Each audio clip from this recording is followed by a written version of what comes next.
साथियों, हम आपका आपके अपने प्यारे से channel physics by Shekhar sir में स्वागत अभिनंदन वंदन करते हैं। दोस्तों, जो आज का हमारा टॉपिक रहेगा वो जो है कक्षा 12 के भौतिक विज्ञान के प्रकाश की यूनिट का, प्रकाश की इकाई का, प्रकाश का परावर्तन, गोलीय दर्पण तथा अपवर्तन पाठ से रहेगा। और अगले टॉपिक की ओर हम लोग चलते हैं। अगले टॉपिक में हम आपको प्रतिबिंब बनना सिखाएंगे। प्रतिबिंब कैसे अवतल दर्पण में बनता है, इसके नियमों को डिस्कस हम लोग इसके पहले वाले वीडियो में कर चुके हैं। आपसे विनम्र निवेदन है कि आप ज़्यादा से ज़्यादा चैनल को सब्सक्राइब करें, लाइक करें और शेयर करें। चैनल आपका है, इससे हमें मोटिवेशन मिलती है। जो भी कमियां हों उसको आप कमेंट में करके ज़रूर बताएं, जिससे हमें सीख मिलेगी और भी अच्छा करने की हम कोशिश करेंगे। चलिए दोस्तों, आगे हम लोग टॉपिक डिस्कस करते हैं। क्या क्या हमने नियम पढ़ा था। पहला नियम था, आपको बताया गया था, जैसे कोई दर्पण है, ये कोई क्या है, दर्पण है। अब यहाँ पर ये ध्रुव है।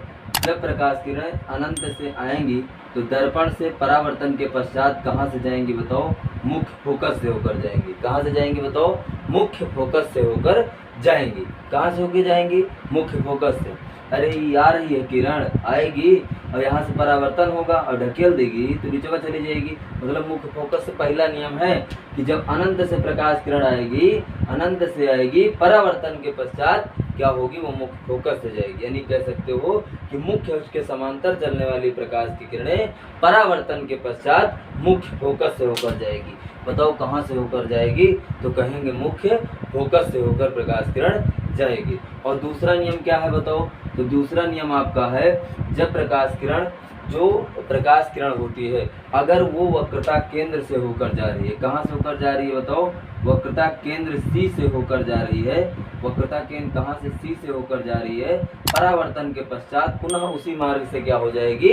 वापस लौट जाएगी। ये दूसरा नियम होता है। ये देखिए, आई और प्रकाश किरण परावर्तन हुआ, तुरंत लौट गई। ठीक है, आई बात समझ में? चलिए, तीसरा नियम क्या है बबुआ? तीसरा नियम है, जब प्रकाश किरण जो होती है अगर मुख्य फोकस से होकर जाती है, कहाँ से? मुख्य फोकस से होकर जाएगी तो परावर्तन के पश्चात ये मुख्य अक्ष की क्या हो जाएगी बताओ? मुख्य अक्ष के बबुआ समांतर हो जाएगी। ये मुख्य अक्ष के क्या हो जाएगी?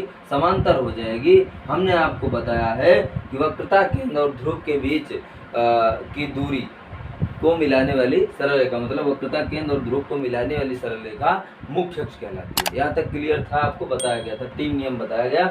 पहला नियम क्या बताया गया? जब प्रकाश किरण क्या होती है? मुख्य अक्ष के समांतर चलती है। किसके समांतर चलती है बताओ? मुख्य अक्ष के समांतर चलती है तो प्रकाश किरणें कहाँ से होकर जाती हैं बताओ? मुख्य फोकस से होकर जाएंगी। कहाँ से होकर जाएंगी बताओ? मुख्य फोकस से होकर जाएंगी प्रकाश किरण परावर्तन के पश्चात। क्लियर है? समझ में आया होगा यहाँ तक। आगे हम लोग दूसरा पॉइंट समझते हैं। दूसरा पॉइंट क्या समझा था भैया? दूसरा पॉइंट समझा था, जब प्रकाश किरण क्या होती है? वक्रता केंद्र से होकर जाएगी तो परावर्तन के पश्चात उसी मार्ग से वापस लौट आती है। आई बात समझ में? चलिए आगे देखिए, यहाँ तीसरा पॉइंट समझना है, जब प्रकाश किरण मुख्य फोकस से होकर जाएगी तो परावर्तन के पश्चात क्या होगी? मुख्य अक्ष के समांतर होगी। आई बात समझ में? यहाँ तक कोई दिक्कत आपको नहीं होगी। ये पिछले वीडियो में पढ़ाया गया है। अगर आपको दिक्कत अभी है तो पिछला वीडियो आप खोल के देख सकते हैं। चलिए दोस्तों, आपको चैनल पे नोट्स भी मिलेंगे, लेकिन थोड़ा टाइम आपसे हम लेंगे। ठीक है, चलिए दोस्तों, अगला टॉपिक हम लोग समझते हैं। अगला टॉपिक क्या है? तो हम प्रतिबिंबों को बनना आप सीखते हैं। चलिए, प्रतिबिंब का बनना हम लोग किस में समझेंगे बताओ? तो कहेंगे अवतल दर्पण में समझेंगे। कहाँ समझेंगे भैया? तो अवतल दर्पण के प्रतिबिंबों को समझेंगे। पहले स्थितियों को, मतलब इनको समझेंगे। अवतल दर्पण द्वारा प्रतिबिंब का बनना। देखिए, आपको ध्यान देना है, ये आपका क्या है? अवतल दर्पण। क्या है बताओ? अवतल दर्पण है। यहाँ P है और यहाँ पर थोड़ा दूर ले लीजिए। सभी स्थितियों को एक पर पहले हम देखने का प्रयास करते हैं। यहाँ मान लीजिए अनंत है तो पहली प्रकाश किरण बताओ वस्तु कहाँ रखी जाएगी? अनंत पे। और यहाँ पर मान लीजिए बिंदु क्या है बाबुआ? C है। अरे भैया, C है और C है तो अनंत और C के बीच में दूसरे नंबर पर रखी जाएगी स्थिति, दूसरे नंबर की होगी। और तीसरे नंबर की वक्रता केंद्र पर होगी। चौथे नंबर की वक्रता केंद्र और मुख्य फोकस के बीच होगी। 5वें नंबर की मुख्य फोकस पर होगी।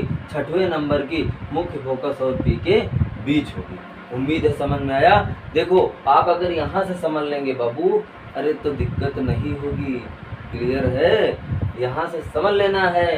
अगर यहाँ समझ लेंगे तो आपको दिक्कत नहीं होगी, फिर स्थितियों को याद करने की जरूरत नहीं है। नहीं रट्टा मारते हैं, हाँ ये हुआ, अच्छा ये बात है, चलो हम देखते हैं। तो यहाँ पर समझिए आप, ठीक है। तो ये क्या है, ध्रुव है, ध्रुव है, अवतल दर्पण हमने बना। तो पहली स्थिति कहाँ होगी, अनंत पर। दूसरी स्थिति कहाँ होगी, अनंत और सी के बीच में। तीसरी स्थिति वक्रता केंद्र पर। और चौथी स्थिति वक्रता केंद्र और मुख्य फोकस के बीच में। पांचवी स्थिति मुख्य फोकस पर। छठवीं स्थिति एफ और पी के बीच में। यहाँ तक क्लियर है, यही 6 स्थितियाँ हमें समझना है। चला जाए बबुआ, आगे चले हैं। चलो देखो आगे हम लोग समझते हैं, पहली स्थिति को उठाते हैं। पहली स्थिति क्या है उसको हम लोग समझते हैं। देखिए पहली स्थिति अनंत पर, कहाँ है भैया, अरे बाबू अनंत पर है, बोलो ना। चलिए समझते हैं।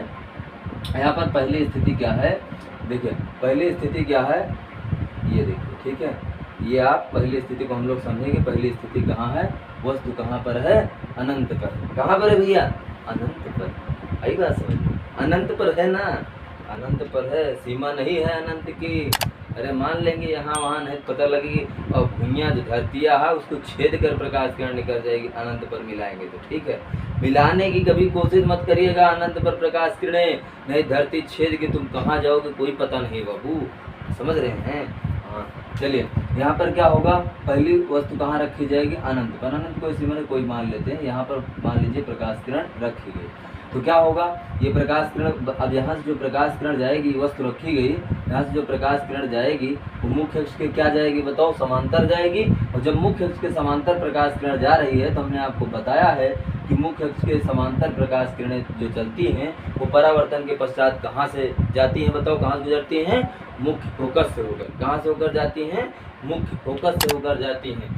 तो जो प्रकाश किरण, मान लीजिए वस्तु अनंत पर रखी गई, तो वस्तु जब अनंत पर रखी जाएगी तो वस्तु जो प्रकाश किरण चलेगी वो मुख्य अक्ष के कहाँ चलेगी बताओ, समांतर चलेगी।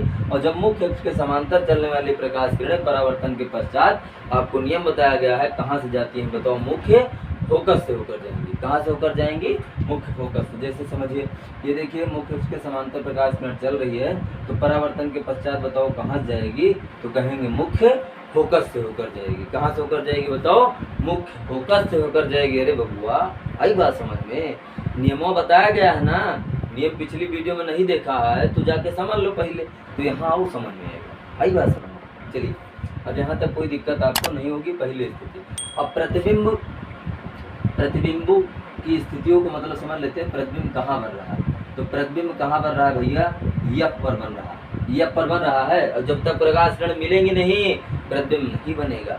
मिलेंगी या मिलती हुई प्रतीत होंगी, यानी आती हुई प्रतीत होंगी, तभी तो प्रतिबिंब बनेगा। अरे बताए है ना, तो बोलते कहीं नहीं हो। चलिए एफ पर होगा, प्रकाश किरणें कहाँ होंगी, एफ पर, मतलब प्रतिबिंब कहाँ बनेगा, एफ पर बनेगा। और कैसा आकार क्या होगा भैया, आकार होगा भैया बिंदु आकार का। अरे देख रहे हो ना, यहाँ तक समझ में आ रहा है कि ये देखो बिंदु आकार का बन रहा है। बड़ा जो बीच में जगह अगर नहीं है जहाँ मिल रही है, ठीक है, तो बिंदु आकार का बन रहा है। कैसा बन रहा है, बिंदु आकार का। और कैसा बन रहा है बताओ, प्रकृति कैसी है, तो वास्तविक है। और क्या मानेंगे हम लोग, उल्टा। वास्तविक है और क्या है, उल्टा है। क्लियर है। कहाँ बन रहा है बाबू, एफ पर बन रहा है। आकार कैसा है, बिंदु आकार का है। वास्तविक और कैसा है भैया, उल्टा। वास्तविक और कैसा माना जाएगा, उल्टा माना जाएगा। यहाँ पहली स्थिति आपको क्लियर हो गई।